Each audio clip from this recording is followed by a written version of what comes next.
Buen día, en esta oportunidad hablaremos sobre la eutanasia. La palabra eutanasia proviene de la raíz griega eu, que significa bueno o verdadero, y el vocablo thanatos, que quiere decir muerte. En su sentido original, una muerte sin dolor o una muerte feliz. Stewart en el 2000 define la eutanasia como una acción intencional que provoca la muerte propia o de terceros, generalmente dirigida a propósitos como aliviar el dolor y el sufrimiento. Sin embargo, Cluj en 1981 dice que hay personas que lo consideran como un homicidio, otras lo caracterizan en algún tipo de suicidio y las demás personas creen que es una extensión del derecho a morir. Teorías y consideraciones históricas sobre la eutanasia. En el mundo grecorromano se trataba de morir bien, sin dolor, y no se tenía en cuenta la ayuda para morir. Cicerón le daba un significado a esa palabra como una muerte digna, honesta y gloriosa. Hipócrates en su juramento afirma que no le dará medicamento mortal por más que se lo soliciten. Por el contrario, Platón afirma que se dejará morir a quienes no sean sanos de cuerpo. Séneca, Epíteto y Marco Aurelio afirman que es preferible quitarse la vida a una vida sin sufrimiento y sin sentido, y se predica la muerte como una libre voluntad. El término de eutanasia dicen que fue creado por Francis Bacon, quien creía que el final de la vida se aceptara por la razón y que el arte aplicara todos los recursos para lograrlo. Por otras personas refieren que no fue creado por él, sino por Tomás de Moro, quien expresa que aquellos que sufren una enfermedad curable es importante poderlos asistir, pero en cambio las personas que tienen una enfermedad incurable y que les causa mucho dolor, se les debería aplicar la merced de la muerte. La eutanasia en Colombia se estableció el 20 de abril del 2015, pero hay que tener en cuenta que en 1997 la Corte Constitucional habría declarado que podría haber responsabilidad penal para aquellos médicos que ayudaran a un paciente a morir dignamente. La reglamentación y el cumplimiento de la misma son cosas muy diferentes, ya que las cifras muestran que desde el 2015 cerca de 40 personas han ejercido este derecho, pero de la misma forma otras 40 personas no han podido acceder debido a que no han encontrado un doctor que lleve a cabo este procedimiento. La reglamentación indica que las EPS deben tener un grupo interdisciplinario experto para cuando haya una solicitud en la que un paciente terminal decida morir dignamente o ejercer su derecho.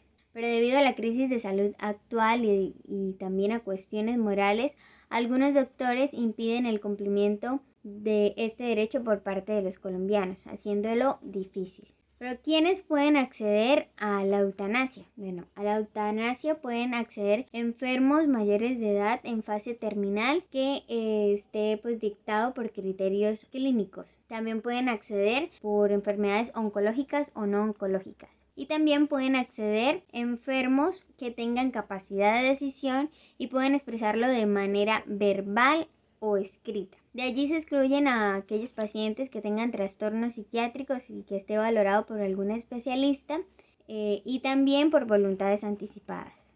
¿Quién está autorizado para realizar la muerte? Bueno, esto solo lo puede hacer un médico. Si algún ser querido asiste a un paciente en este procedimiento, puede llegar a ser procesado por la ley. Allí se deben cumplir unos requisitos para acceder a la eutanasia. El primero es la condición médica, donde se ve la naturaleza de la enfermedad del paciente. El segundo es la evaluación del sufrimiento, donde se determina qué tan intolerable es el sufrimiento del paciente. El tercero es la inexistencia de alternativas. Allí se ve si no hay posibilidades de mejoría en el paciente y si se han agotado todas las alternativas de cuidado o de tratamiento.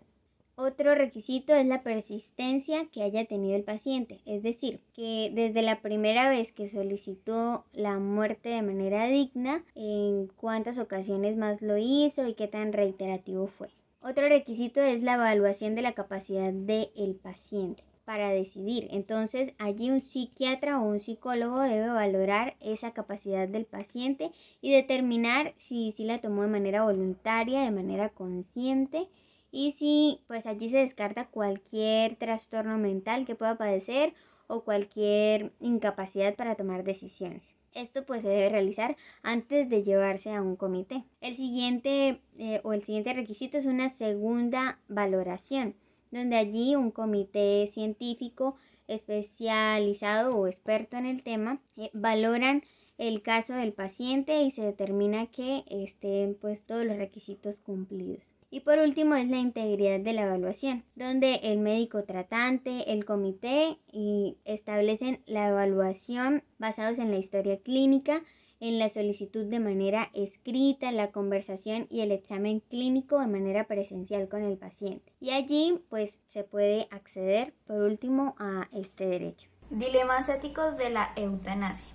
La eutanasia ha estado manejada por dos corrientes filosóficas integradas por hombres de ciencia y religión. Para los defensores, la dignidad humana consiste en que el enfermo elija libremente el momento de morir. Para los detractores, la dignidad humana es oponerse a este derecho por considerarlo una arbitrariedad humana frente a asuntos exclusivamente divinos para algunos y exclusivamente científico-legal para otros. La eutanasia solo está permitida en 3 países: Estados Unidos, Holanda y Bélgica. El movimiento para la legislación de estas prácticas inició en Inglaterra en el año de 1935 con la Asociación por la Legislación de la Eutanasia, donde años después se funda esta asociación en Estados Unidos. En la Declaración de Lisboa, llamada Derechos del Paciente, enunciada en la Asamblea Mundial Médica número 34 en el año de 1981, se recoge el derecho del paciente a que, una vez informado sobre el tratamiento, lo acepta, lo rechaza y muere con dignidad. En el año de 1990, en Ginebra, la OMS considera que con el desarrollo de métodos modernos de tratamientos paliativos no es necesaria la legislación de la eutanasia. En el Simposio Internacional de Coma y Muerte realizado en Cuba, confirma su posición en contra de la eutanasia, defiende los principios médicos de curar, aliviar y acompañar al paciente. En una asamblea médica mundial realizada en Venecia en el año de 1983, se adopta un postulado de muerte donde se reafirma la determinación del momento de la muerte debe ser responsabilidad del médico. En la Asamblea Médica Mundial número 38, realizado en Madrid, se firma una declaración que dice que la eutanasia, ya sea por petición propia o de la familia, va en contra de la ética. En países como Colombia y Suiza se tiene un legislado de que la eutanasia no es un delito, pues ayuda a las personas en fases terminales a morir, siempre que se haya realizado una autorización clara y precisa. En países como Colombia y Suiza se tiene un legislado de que la eutanasia no es un delito, pues ayuda a las personas en fases terminales a morir, siempre que se haya realizado una autorización clara y precisa. En Colombia, la Corte Constitucional resolvió que el reconocimiento del respeto a la dignidad humana y a la autonomía en su Constitución obliga a interpretar que el Código Penal colombiano no castigue la eutanasia siempre y cuando haya sido por petición del paciente. La unión de las ciencias de la salud junto con la psicología deben reconocer la importancia de los aspectos físicos y emocionales del ser humano. Esto implicaría la rehumanización de la vida y de la muerte.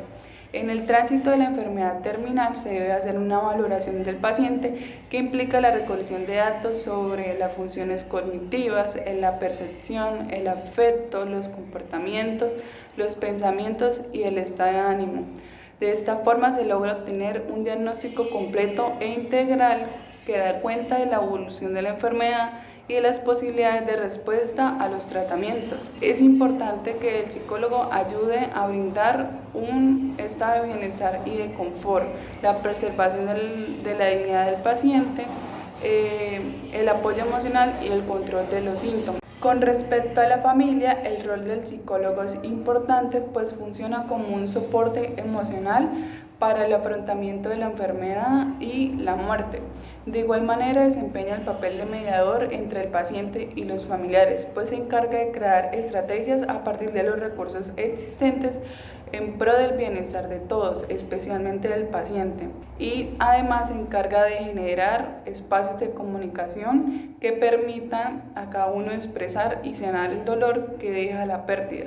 En resumen, la eutanasia es todo acto cometido por el personal médico que ocasiona la muerte de un ser humano con el fin de evitarles sufrimientos insoportables o prolongación artificial e inhumana de la vida. Asimismo, se puede concluir que la eutanasia es un problema político, ya que uno de los deberes primordiales del Estado es el de respetar y hacer respetar los derechos fundamentales de las personas, el primero de los cuales es el derecho a la vida. También se concluye que la eutanasia comprende una clasificación, ya sea por su finalidad, por sus medios, por su intención, por su voluntariedad y el llamado suicidio asistido, que aunque la muerte es ocasionada por la misma persona, hay intervención de otros individuos que ayudan a llevarle a cabo esta acción. Por ejemplo, alguna máquina que introduzca una sustancia venenosa en una vena canalizada. Por último, la eutanasia reconoce la necesidad de agotar todos los mecanismos antes de llegar al último recurso. Una vez superados todos los medios y la muerte cerebral es inevitable y ya está demostrada, entonces se debe permitir una muerte digna para la persona.